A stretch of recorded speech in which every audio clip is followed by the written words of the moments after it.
कि इस देश को बचाने में सबसे बड़ी भूमिका अगर किसी की रही है, वो राजभर समाज की रही है। जब बताया जाता है कि मोहम्मद गजनवी आया, तो हर राजाओं को पराजित करते हुए चला गया बहराइच। हम उस बात को सोच के ये सोचते हैं कि अगर महाराजा सुहेलदेव जी अगर वहाँ पे उसको मार करके नेस्तनाबूद नहीं किए होते, तो बताइए इस भारत का क्या होता।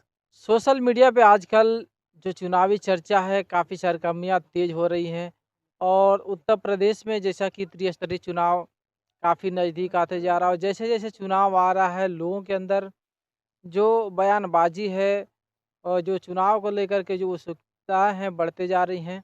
और इसी बीच में हम चाड़ी गांव गाजीपुर में हैं और विधानसभा है जहूराबाद। तो आइए हम बातचीत करेंगे जहूराबाद का जो माहौल है, किसकी सरकार बनने वाली है, किसका यहाँ पे दबदबा है। हमारे साथ में एक राजभर जी हैं। आइए हम बातचीत करेंगे और जानने का प्रयास करेंगे आखिरकार क्या है यहाँ का माहौल। स्वागत है आपका, परिचय श्रोताओं के।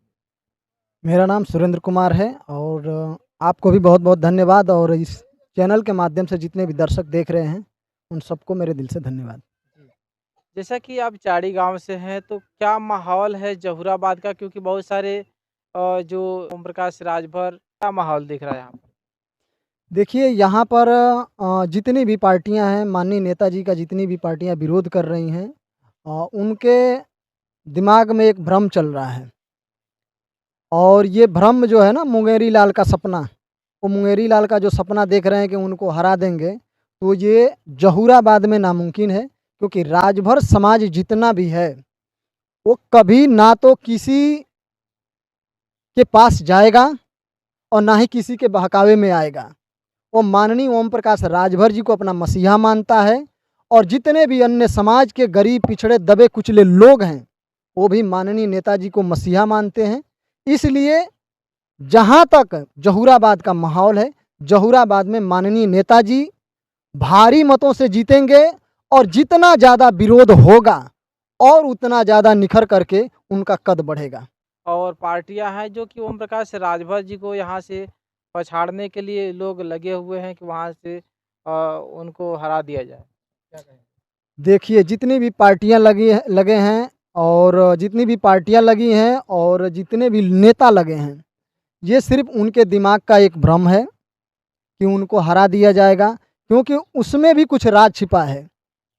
उनको मालूम है कि अगर हम नेताजी का विरोध नहीं बात करेंगे, नेताजी के विरोध में कुछ नहीं बोलेंगे, कुछ नहीं हम दिखाएंगे कि राजभर समाज हमारे साथ है, तब तक उनका कद पार्टी में कुछ भी नहीं रहेगा। जैसे ही पता चल जाएगा कि राजभर समाज उनके साथ नहीं है, तो वो जिस पार्टी में है, जिस पार्टी के बदौलत उनका वहदा कद दिखता है, वो बाहर निकाल दिए जाएंगे, किसी काम का नहीं रहेंगे। इसीलिए वो लोग विरोध कर रहे हैं, और ऐसा विरोध राजभर समाज सब समझ रहा है। कहीं कुछ होने वाला नहीं है। माननीय नेताजी जीतेंगे और इस बार भारी बहुमत से जीतेंगे। चलिए बात करेंगे 27वां मुख्यमंत्री का जो चेहरा आना चाहिए, किसका आना चाहिए आपके हिसाब से?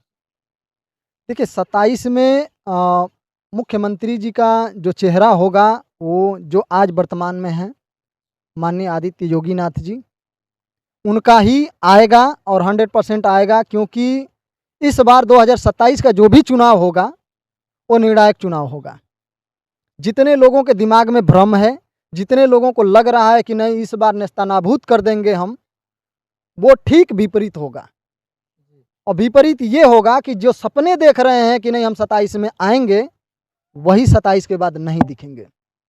नहीं दिखेंगे। बिल्कुल नहीं दिखेंगे। 27 में सफाया, लोग बोल रहे हैं ना कि नहीं नेताजी का सफाया कर देंगे, इस बार पूरा सत्ता परिवर्तन होगा, और बिल्कुल इसके विपरीत होगा। उनका ही 27 में सफाया हो जाएगा। बाकी जो वर्तमान में है आदरणीय जी मुख्यमंत्री योगी आदित्यनाथ जी, वो रहेंगे। और इस 27 के चुनाव में माननीय नेताजी ओम प्रकाश राजभर जी का कद इससे भी ज़्यादा ऊंचा होगा। जैसे कि ओम प्रकाश राजभर जी के बारे में बात करेंगे, ओम प्रकाश राजभर के आने के बाद और जो माहौल दिख रहा है आपको, इसके पहले क्या माहौल था जब ये इनकी पार्टी नहीं बनी?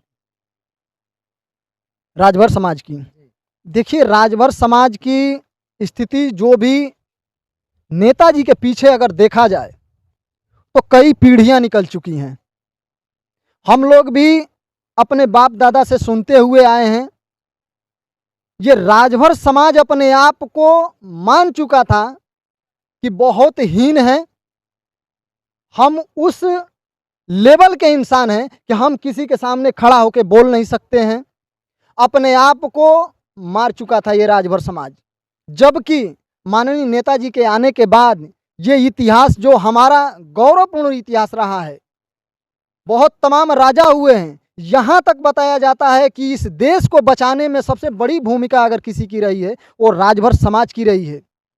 जब बताया जाता है कि मोहम्मद गजनवी आया तो हर राजाओं को पराजित करते हुए चला गया बहराइच। हम उस बात को सोच के ये सोचते हैं कि अगर महाराजा सुहेलदेव जी अगर वहाँ पे उसको मार करके नेस्तनाबूत नहीं किए होते तो बताइए इस भारत का क्या होता। तो जिसका इतना गौरवपूर्ण इतिहास रहा हो राजभर समाज का, उस समाज के इतिहास को दबा करके इस समाज को इतना नीचे लेके चला गया इतिहासकारों ने कि राजभर समाज अपने आप को हीन मानता था। और रही बात नेताजी के आने से पहले की, तो तमाम नेता हुए राजभर समाज के, लेकिन किसी ने इस तरीके से इस राजभर समाज को सम्मान और राजभर समाज के इतिहास को गौरवान्वित किया, ऐसा कभी कुछ नहीं किया। लेकिन माननीय नेताजी के आने के बाद ये समाज अपने आप में एक गौरवपूर्ण महसूस करता है कि हम भी किसी राजवंश घराने से हैं, हमारे भी राजा महाराजा इस देश में हुआ करते थे। तो ये नेताजी की देन है। और रही बात सम्मान से समझौता नहीं, नेताजी ने जो दिया वो सम्मान जो दिया है वो सम्मान से ये राजभर समाज आज जी रहा है। नहीं तो इसके पहले भी लोग वोट देते थे, तमाम पार्टियों को वोट देते थे, लेकिन कोई घर पे दाल रोटी नहीं देता था। अभी मिल रहा है? अभी भी कोई दाल रोटी नहीं देगा, लेकिन सम्मान से नमक रोटी जो खाता है ना, वो सम्मान माननीय नेताजी के जरिए मिला है। पहले भी लोग करके खाते थे और आज भी लोग करके खाते हैं, लेकिन कहा जाता है कि एक सम्मान की रोटी खाना और एक अपमान की रोटी खाना, ये दोनों में बहुत अंतर है। तो जो सम्मान की आज रोटी खा रहे हैं इंसान, सम्मान से जी रहे हैं, सम्मान से किसी के साथ बोल रहे हैं, वो माननीय नेताजी की देन है, माननीय ओम प्रकाश राजभर जी की देन है। चलिए, जैसा कि बहुत सारे इतिहासकारों ने इतिहास को दबाया है और आज ओम प्रकाश राजभर जी की देन है जिनकी वजह से आज इतिहास एक बार फिर से लोग अपने इतिहास को पहचान करके अस्तित्व में आए हैं। तो क्या बदलाव देखने को मिला है पहले में और अब आज के समय में? देखिए, बदलाव ये है कि नेताजी के आने के पूर्व यही राजभर समाज था, इसके अंदर जागरूकता की कमी थी।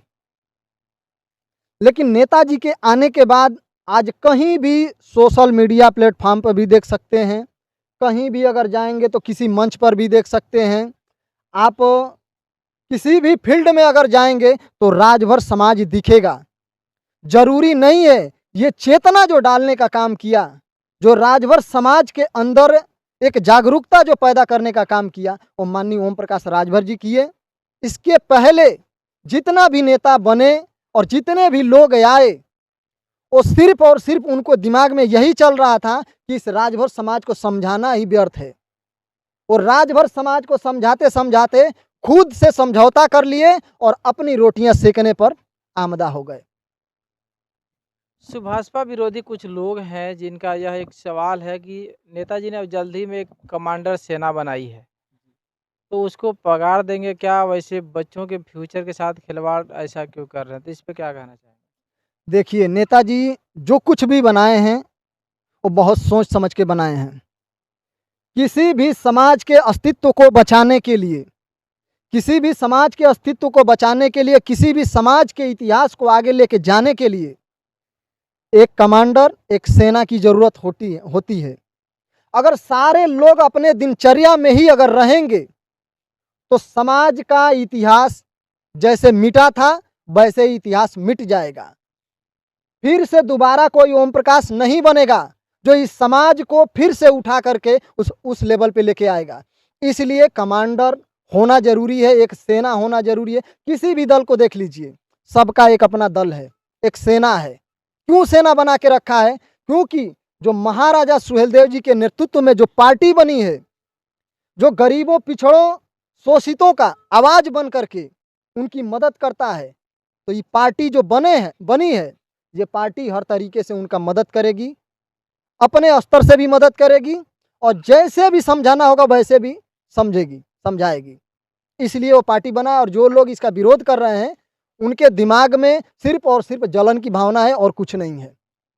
कुछ दिन पहले अभी यूजीसी मामला काफ़ी ट्रेंडिंग में चल रहा था। आपके हिसाब से क्या होना चाहिए? देखिए, यूजीसी का जो भी मामला है, मैं भी सोशल मीडिया पर देखा हूँ और ये यूजीसी मामला को लेकर के बहुत ज़्यादा सरगर्मी थी, लेकिन ये मामला कोर्ट का है और जितना भी लॉ एंड ऑर्डर है, जितना भी कोर्ट के दायरे में जो भी चीज़ें आती हैं, उसमें कोई प्रतिक्रिया कोई नहीं दे सकता है, क्योंकि कोर्ट सर्वोपरि है और कोर्ट जो भी निर्णय देगी, वो इस भारत के सभी नागरिकों के हित में देगी और मेरे हिसाब से जो कोर्ट करेगा, वही सही होगा। चलिए, बहुत-बहुत धन्यवाद। मिलते फिर अगले वीडियो में, तब तक के लिए जय हिंद, जय भारत।